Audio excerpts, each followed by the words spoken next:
우리는 코로나로 인해 마스크를 쓸 수밖에 없는 상황이라 서로의 얼굴을 제대로 보지 못하며 살아가고 있습니다. 이 시간에는 함께 앞뒤 좌우에 있는 성도님들의 얼굴을 자세히 바라보시면서 사랑의 인사를 나눴으면 좋겠습니다. 이렇게 인사하겠습니다. 마스크 너머로 보이는 당신의 얼굴이 참 아름답습니다. 이렇게 인사하겠습니다. 참 아름답습니다. 오늘도 각자의 삶의 자리에서 열심히 하루를 보내고 이렇게 아름다운 모습으로 예배하러 모이신 성도님들께 하나님께서 큰 위로와 은혜 부어주시기를 소망합니다. 새해를 맞이하며 함께 송구영신 예배를 드린 지 바로 어제 같은데 벌써 한 달이 지나고 설 연휴도 지나갔습니다. 우리는 늘 새해가 되면 새로운 계획을 세우고 이전과 다른 삶을 살아가겠노라고 다짐합니다. 그런데 여러분, 한 달이 지난 지금 새해 첫날에 세웠던 계획을 아직도 잘 지켜나가고 계신가요? 무언가 익숙했던 것을 벗어나서 새로워진다는 것은 참 말처럼 쉽게 되지 않는 것 같습니다. 작심삼일이면 아주 잘한 것이고 단 하루도 지키지 못할 때가 참 많습니다. 그럴 때 우리는 처음 가졌던 다짐을 생각하면서 다시 시작하고 또 다시 시작하도록 노력해야겠습니다. 오늘 우리는 마음을 새롭게 라는 제목으로 함께 말씀을 나누려고 합니다. 성도님들께서는 2022년 올 한 해 광석교회 표어가 무엇인지 기억하고 계십니까? 복음으로 교회를 새롭게, 세상을 이롭게입니다. 오늘은 그 중에 새롭게라는 단어에 집중하여 교회를 새롭게 한다는 것이 무엇인지, 새롭게 하는 것은 어떤 유익이 있는지 말씀을 통해 생각해 보고자 합니다. 교회를 새롭게 한다는 것은 어떤 의미일까요? 재건축한 지 얼마 되지 않은 이렇게 아름다운 우리 광석교회 건물을 새롭게 뜯어 고치자라는 그런 의미일까요? 아니면 오랫동안 함께 해왔던 집사님, 권사님들이 이제 지겨우니까 새로운 성도님들과 교제하고 예배하자는 의미일까요? 이것이 새 건물을 세우자는 의미나 새 신자들로 가득한 교회가 되자는 의미가 아니라는 것을 우리는 잘 알고 있습니다. 그렇다면 교회를 새롭게 라는 것에는 대체 어떤 의미가 있는 것일까요? 교회를 새롭게 한다는 것은 모인 우리들이 새로워져야 한다는 의미가 있습니다. 오늘 본문에서는 바울이 로마의 교인들에게 편지하며 마음을 새롭게 하여 변화를 받으라 라고 우리들에게 이야기하고 있습니다. 우리가 마음을 새롭게 하고 변화될 때 비로소 우리 교회가 새롭게 되고 변화될 줄로 믿습니다. 이제 말씀으로 들어갑니다. 사도 바울은 항상 로마에 가서 교회를 세우고 복음을 전하고 싶었을 것입니다. 왜냐하면 로마시는 지리적으로 복음이 세계로 뻗어가기 위해 아주 중요한 도시였기 때문입니다. 모든 길은 로마로 통한다라는 말이 있었을 정도로 그 시대 제국의 중심부인 곳이었습니다. 그래서 바울은 여러 번 로마에 가려고 했습니다. 하지만 그 계획은 번번이 무산되고 말았습니다. 그런데 바울이 아직 로마에 이르지 못했지만 그곳에는 이미 교회가 세워져 있었습니다. 그 교회는 바울이나 사도들이 세운 교회가 아니라 그리스도인 유대인들이 먼저 세운 교회였습니다. 로마 교회는 그리스도인 유대인들과 이방인들이 함께 예배하는 공동체였는데 이들은 모두 복음을 각자 자신들의 전통과 방식으로 왜곡하여 받아들였습니다. 바울은 이러한 로마 교회의 소식을 듣고 그들이 복음으로 변화를 받아 로마 교회가 새롭게 되기를 바라는 마음에 편지를 쓴 것입니다. 바울은 자신의 편지에서 로마 교회가 새롭게 되려면 교회 공동체에 참여하는 성도들이 새롭게 되어야 한다고 분명히 말하고 있습니다. 본문 2절에서 바울은 너희는 이 세대를 본받지 말고 오직 마음을 새롭게 하여 변화를 받으라고 성도들에게 권면합니다. 이 구절은 쉬운 성경에서는 이 세상을 본받지 말고 라고 번역되어 있습니다. 또한 새번역 성경에서는 이 시대의 풍조를 따르지 말고 라고 번역되어 있습니다. 즉, 이 세대를 본받지 말라는 것은 어느 특정한 세대를 말하는 것이 아닌 세상의 세속적이고 인간적이고 정욕적인 생각들, 가치관, 생활 방식 등을 모두 아우르는 것입니다. 그러므로 이를 달리 말하면 더럽고 추악한 이 세상을 본받거나 부족한 인간을 본받지 말고 본받을 만한 것 오직 하나님만을 본받으라고 말하는 것입니다. 그동안 세상을 바라보고 사람을 바라보며 본받으려 했던 로마 교회 성도들에게 이제는 마음을 새롭게 하여 하나님을 본받아 교회를 새롭게 하라고 권면하는 것입니다. 그렇다면 왜 바울은 이 세대를 본받지 말라고 말할까요? 마음을 새롭게 하여 하나님을 본받아야 하는 이유가 무엇일까요? 우리가 하나님을 본받게 되면 우리의 삶과 우리의 교회는 어떻게 변해갈까요? 말씀은 우리가 마음을 새롭게 하여 하나님을 본받고자 하면 어떤 변화가 있는지를 알려줍니다. 첫째로 마음을 새롭게 하여 하나님을 본받는 사람은 하나님께 영적 예배를 드리게 됩니다. 본문 1절의 말씀을 한 목소리로 읽겠습니다. 시작. 그러므로 형제들아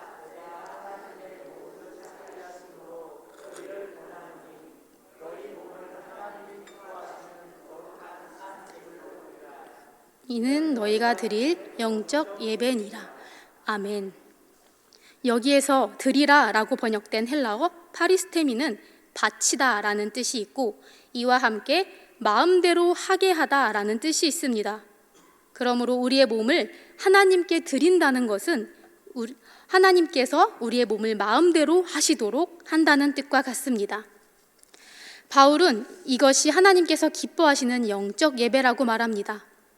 나의 주인이 나 자신이라고 생각하고 나의 몸을 내 마음대로 하였던 것을 새롭게 하여 하나님께서 나의 주인이 되셔서 나를 하나님의 뜻대로 사용하시도록 하는 것입니다.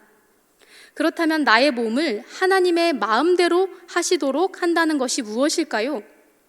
그것은 내가 선택하는 모든 일들을 하나님의 뜻대로 한다는 것입니다. 사람은 누구나 자기 마음대로 살아가는 삶을 살아가는 것을 당연하게 생각합니다. 어디에 살지, 어떤 곳으로 갈지, 무엇을 사고 무엇을 먹고 마실지, 누구를 만날지, 얼마를 주식에 투자할지 등 자신의 인생을 스스로 선택하고 계획하며 마음대로 살아갑니다.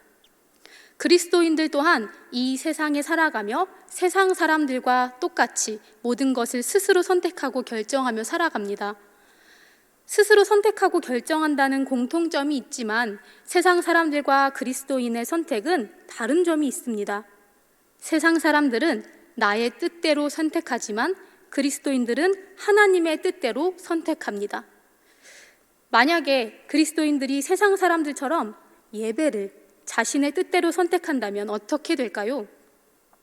이번 주는 별일 없으니까 현장 예배에 참여하고 다음 주에는 친구들이랑 약속이 있으니까 교회는 안 가고 저기 바다로 낚시하러 가는 길에 차 안에서 예배해야겠다. 이렇게 결정하게 되죠. 이번 달에는 큰 지출이 없으니까 11조를 내지만 다음 달에는 조카 결혼식이 있으니까 헌금을 좀 줄여야겠다라고 선택하게 되죠. 어떤 성도님들께서는 이 이야기를 듣고 교회를 빠지든 헌금을 빼먹든 신앙생활하고 있으면 됐지 무엇을 더 하라는 겁니까? 교회도 다니고 세상에서도 하고 싶은 것을 하며 살겠다는 것이 뭐가 잘못된 것입니까? 라고 생각하실 수도 있습니다. 하지만 진정으로 구원받은 그리스도인은 예수님을 구주로 영접하여 자신의 삶의 주인을 내가 아닌 하나님으로 모시는 사람입니다. 나의 마음대로 내가 중심이 되어 생활하고 예배하는 사람의 예배는 하나님께서 받지 않으십니다. 하나님께서 기뻐 받으시는 예배는 하나님의 뜻대로 드려지는 예배입니다. 우리가 마음을 새롭게 하여 세상이 아닌 하나님을 본받고자 하면 하나님의 뜻대로 모든 일을 선택하게 됩니다. 그것이 바로 하나님의 마음대로 하시게 하는 것이며 하나님께 나의 몸을 거룩한 산 제물로 드리는 영적 예배입니다. 둘째로 마음을 새롭게 하여 하나님을 본받는 사람은 하나님의 뜻이 무엇인지 분별하게 됩니다. 화면을 보면서 본문 2절의 말씀을 한 목소리로 읽겠습니다. 시작. 오직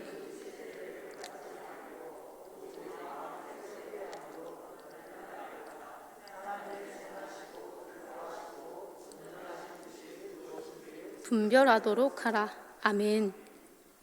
오늘 본문은 우리에게 하나님의 뜻이 무엇인지를 구체적으로 제시해주고 있습니다. 하나님의 뜻은 선하며 하나님이 기뻐하시는 것이며 온전한 것이라고 말합니다. 이 의미를 좀 더 깊게 살펴보면 선하신 뜻은 헬라어 원문으로 좋은 것, 옳은 것, 훌륭한 것을 말하는데, 이는 이 세상에 살며 옳고 그른 것, 선한 것, 악한 것을 분별하라는 말씀입니다. 다음으로 기뻐하시는 뜻은 헬라어 원문으로 만족스럽다, 마음에 들다, 기분 좋다라는 뜻입니다. 이것은 선하신 뜻을 분별하는 것에서 한층 더 나아가 하나님이 기뻐하시는 것, 만족스러워하시는 것을 알고 세상 가운데에 그것을 분별하라는 말씀입니다.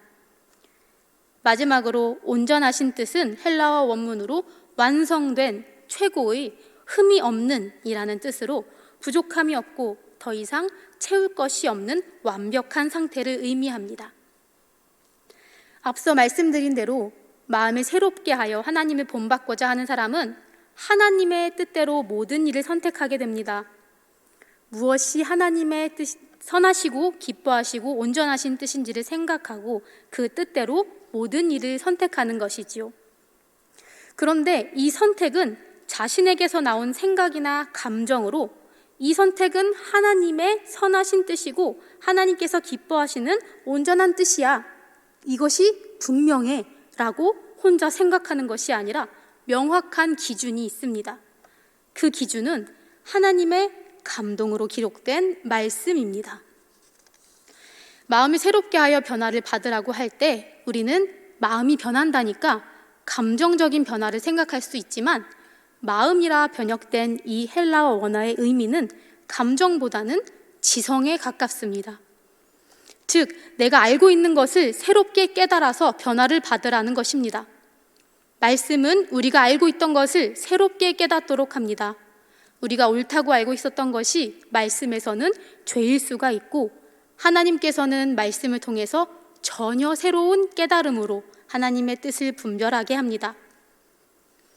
하나님께서는 우리에게 말씀을 통해 무엇이 선하신 것인지를 알게 하시고 양심을 가지게 하시며 무엇이 하나님께서 기뻐하시는 것인지를 알게 하십니다. 말씀으로 하나님의 온전하신 뜻이 무엇인지를 분별하게 하십니다. 말씀을 통하여 마음을 새롭게 하고 하나님을 본받고자 할 때 비로소 우리는 하나님의 뜻을 분별하게 되고 하나님의 뜻을 선택하게 되는 것입니다. 사랑하는 성도 여러분, 그렇다면 우리가 이렇게 하나님을 본받아 하나님의 뜻을 분별하고 선택할 때 우리에겐 어떤 유익이 있을까요? 그리고 그렇게 살지 못할 때는 어떻게 될까요? 오늘 본문 로마서의 수신자인 로마교회는 유대인 그리스도인과 이방인 그리스도인이 함께 섞여 예배하는 공동체였습니다. 그런데 로마교회 성도들은 하나님이 아닌 세상을 본받는 자들이었습니다. 그리하여 그들은 하나님의 뜻을 분별하지 못하며 자신을 자기 삶의 주인으로 여기며 살았습니다. 유대인 그리스도인들은 조상들로부터 내려온 유대교 전통이 하나님의 뜻이라고 오해하여 자신들의 전통을 따르며 살았습니다. 그들은 예수 그리스도를 믿으면서도 그분으로 의롭다 하심을 얻었음을 알지 못하고 율법을 문자 그대로 받아들여 완전히 지키는 것이 의를 행하는 것이며 하나님의 완전하신 뜻을 따르는 것이라고 잘못 알고 있었습니다. 이것은 하나님이 아닌 자신의 조상을 본받은 결과입니다. 그렇기 때문에 그들의 신앙의 모습은 하나님이 기뻐하시는 모습이 아니었습니다. 율법을 삶의 기준으로 삼아 율법을 지키지 않는 다른 그리스도인들을 정죄하기 바빴고 자신들을 의로운 자로 여기며 우월감에 젖어 있었습니다. 그들의 이러한 행동은 교회 내에 갈등을 일으켰고 성도들이 하나 되지 못하게 하는 원인을 제공하게 되었습니다. 이런 유대인 그리스도인들 같은 성도들이 우리 교회 안에 있다면 우리 교회는 어떻게 되겠습니까? 교회는 서로 정죄하며 싸우고 분열이 생겨 이내 무너지고 말 것입니다.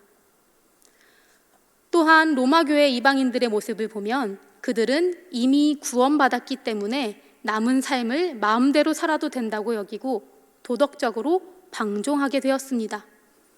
그들에게는 예수 그리스도가 자신이 구원받기 위한 수단에 불과했습니다. 그들에게는 여전히 내 삶의 주인은 나 자신이었습니다. 이들의 모습은 진정으로 하나님의 구원을 받은 그리스도인의 모습이 아닙니다. 이것은 하나님이 아닌 쾌락을 따르는 세상을 본받은 결과입니다. 이런 이방인 그리스도인 같은 성도들이 교회 안에 있다면 우리의 교회는 어떻게 되겠습니까? 교회는 세상과 다를 바 없어지고 세상에게 칭찬을 받기는커녕 조롱을 받게 될 것입니다. 그렇다면 마음을 새롭게 함으로 하나님을 본받는 자들이 교회에 많아진다면 우리 교회는 어떻게 될까요? 바울은 로마 교회를 향해 이렇게 이야기하고 있습니다. 로마서 15장 5절과 6절의 말씀을 함께 읽겠습니다. 시작. 이제 인내와 위로의 하나님이 너희로 그리스도 예수를 본받아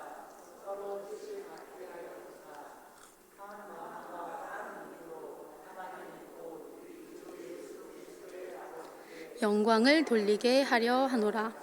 아멘. 그렇습니다. 하나님께서는 마음을 새롭게 하여 하나님을 본받는 자들에게 서로 뜻이 같게 하여 주시며 한 마음과 한 입으로 하나님 아버지께 영광을 돌리게 하십니다.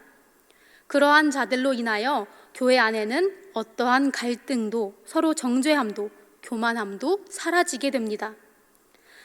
그리고 세상 속에서 구별되어 거룩한 하나님의 백성으로서 세상의 빛과 소금의 역할을 감당하며 하나님께 영광을 돌리게 되는 것입니다. 하나님께서는 그들을 통하여 하나님의 선하시고 기뻐하시고 온전하신 뜻을 이루어 가십니다.